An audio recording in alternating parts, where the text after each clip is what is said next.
good. Make sure there's no deviation there. So the last thing you want to do is be the person that straps up a rupture. Ain't good for your career prospects. Just like I'll tell you, in the next test, when we go on to the knee, you have 2 years to be able to do a Lockman's. If you cannot do a Lockman's test in 2 years for a cruciate, probably we should say change careers, because don't be the therapist that missed the cruciate. Okay, so we'll do that so you can start practicing Lockman's now. Okay, you have to be able to get Lockman's. I'm giving you 2-year warning. Okay, so that's the next. We're getting on to the knee next. So we're working up the long body. So I'm just going to use just for comfort for any patient, but normally I wouldn't use this. I'd just go straight onto the skin. So from here we're going about mid belly to calf. Okay, and we're just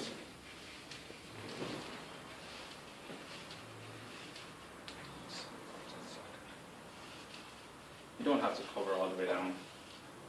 Doesn't matter because there's no hairs. Okay, so elastic tape now. This is what we call a 5 centimeter elastic tape. Depending on the size of the calf, you could do 7.5. So going directly on the skin and half on the foam or half on the under wrap, just to.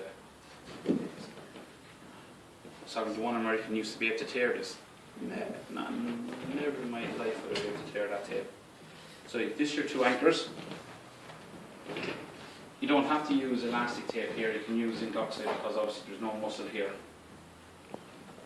So golden rule, if you ever put anything on a muscle, it has to be elastic, on the belly of the muscle. It has to be elastic to give that give. Never put zinc oxide. Okay, next one then, we're going to start the heel. And I'm going to put in a little bit of a pull, so I kind of stabilize here. So see what position I'm putting the Achilles in? Or the plantar flexion, exactly. So we're kind of offloading.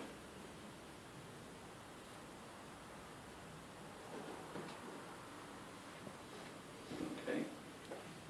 That's it. Now, next one then.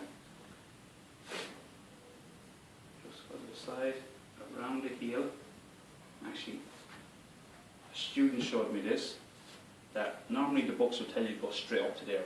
But he said, he just found that I was rolling back down, so we're going to do a spiral and come up then. I find that most effective. One of the students decided to do it that way, and I said, yeah, I like to look at that. So I've used it ever since. Next then, go the other side. So from there, around the heel, and then spiral it up, and back up in position. And then re-anchor it. If you feel you need more tension on it, you might do two more spirals either side. If not, for today we're just going to re-anchor.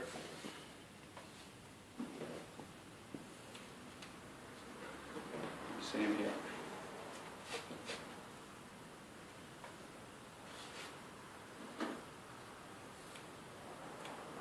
Now, because we put the patient in a plantar flex position, what have we predisposed them to?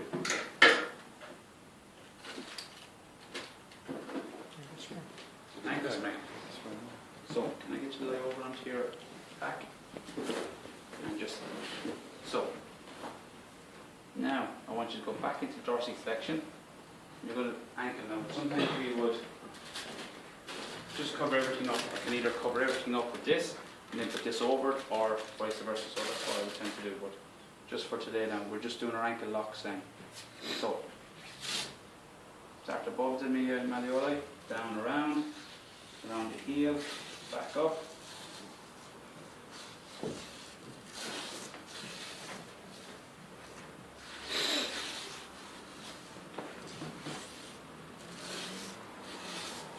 Three either side, just to protect that ankle sprain.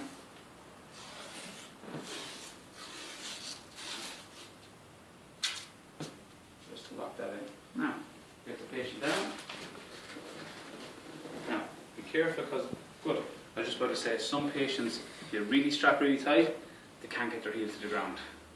So just be conscious that sometimes you might have to pull heel wedge on it. But generally I find that elastic tape is fine. How does that feel? Yeah. Does it feel as if when they go into plantar flexion you get that kind of recoil, wants to pull you back into that plantar flexion? Because think about that Achilles tendinopathy, it's stiff, the tendon stiff. If you try and dorsiflex that to walk or to run in that position, it's putting an overload on that stretch in the tendon, so we want to pull into plantar flexion. Now, same again, the player will play with this, they could play without it. The only thing we're doing with this is to offload it, so the soreness afterwards mightn't be as bad, or the stiffness afterwards mightn't be as bad, so then they can start into their program straight away. Because sometimes you think about, you after playing a game on Sunday and everything is stiff and sore, and you have to try and do eccentrics, people are not going to just go, no, I'm not ready for that. And they'll probably only start doing the program by Wednesday when everything starts to react, calm down. And so we want them, as soon as the game is over, maybe that evening, maybe that next morning, to get back into the eccentric program again. And have to do that.